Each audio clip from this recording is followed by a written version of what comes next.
சத்குருவே சரணம். ஜாதகத்தில் ஆன்மீகம் யாத்திரை.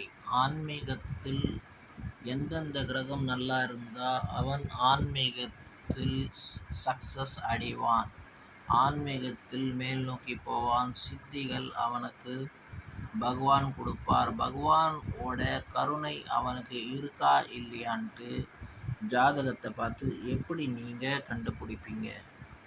பூர்வ புண்ணியமோ பாக்கியமோ ரெண்டும் சேர்ந்திருந்தால், ரெண்டு கிரகத்தோட அதிபதி சேர்ந்திருந்தால் அந்த ஜாதகனுக்கு பகவானோட விசேஷமான அருள் கிடைக்கும்.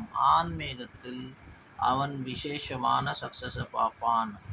இதே ரெண்டு கிரகங்கள் பரிவர்த்தனமாயிருந்தாலும் சரி, இல்லை ரொம்ப ஸ்பெஷலான இடத்துல உட்கார்ந்துருந்தாலும் சரி, நல்ல டிகிரியில் உட்கார்ந்துருந்தாலும் சரி, இந்த மாதிரி கிரகங்கள் ஆன்மீகத்தில் வரம் பெற்று பிறந்தவன், அவனுக்கு சித்திகள் கிடைக்கும். அவனை யாருன்னா தொந்தரவு செய்கிறதோ இல்லை கஷ்டப்படுத்துறதோ அழிக்கிறதோ நினச்சானா அவனே அழிஞ்சு விடுவான். காரணம் என்னன்னா, அவனுக்கு ஆன்மீக சக்திகள், யூனிவர்சல் பவர்ஸுகள் அவனை காப்பாற்றும்.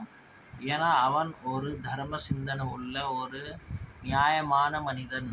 அவன் நல்லா புண்ணியம் பண்ணதுனால தான் ஆன்மீகம் அவனுக்கு வந்தது. சில பேருக்கு பணத்தால் சுகம், சில பேருக்கு பெண்ணால் சுகம், சில பேருக்கு புகழ்ச்சியால் சுகம், ஒரு சிலருக்கு பகவானோட சேர்ந்திருந்தாலே பரம ஆனந்தம், நித்யா ஆனந்தம். இந்த பரமானந்தம் தான் உண்மையான ஆனந்தம், மற்றதெல்லாம் மாயை. இது உண்மையான விஷயம். ஸோ இதை கடைப்பிடிச்சால் நீங்கள் பகவானை அடையலாம்.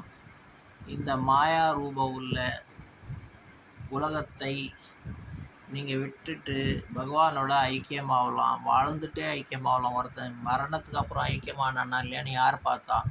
நீங்கள் வாழும் போதே அந்த ஐக்கியத்தில் நீங்கள் போகணும். அப்போ தான் நீங்கள் உண்மையான ஆன்மீகவாதி. ஸோ இந்த ரெண்டு கிரகங்கள் சேர்ந்திருந்தால் அவன் மிகப்பெரிய ஆன்மீகவாதி. வாழ்க சத்குரு.